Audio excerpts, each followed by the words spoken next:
собиқадорони тоҷик дар чемпионати ҷаҳон оид ба ҷудо ширкат мекунанд. 8 сентябр дар шаҳри Кракови, Полша, чемпионати ҷаҳон оид ба ҷудо миёни собиқадорон оғоз мешавад, ки дар ин мусобиқаи фароҷаҳонӣ Тоҷикистонро Қутбуддин Баҳодуров дар вазни 60 кг, Карим Диловаршоев дар вазни 60 кг, Абдулфайз Солиҳов, Соҳибназар Ҳақназаров дар вазни 73 кг, Шоҳҳусейн Раҳимов, Ҷонибек Маҳмудзода дар вазни 81 кг, Оятуллои Камарӣ, Валӣ Султонзода дар вазни 90 кг, Собир Шарифов, Фаридун Устопиров дар вазни то 100 кг ва Неъматулло Аслонқулов дар вазни ҷамъи 100 кг намояндагӣ мекунанд.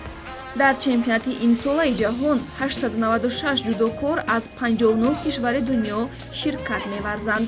Ёдовар мешавем, ки солҳои охир собиқадорони ҷудои тоҷик дар мусобиқаҳои сатҳи баланди ҷаҳонӣ маҳорати баланд нишон медиҳанд. Аз ҷумла дар соли 2017 Раҷабалӣ Муҳаббатов медалии нуқра, Мирзо Абдуллоев медалии биринҷӣ, дар соли 2016 Парвиз Собиров медалии тилло ва дар соли 2015 Давлатшоҳ Бачабеков медалии нуқра ба даст оварданд.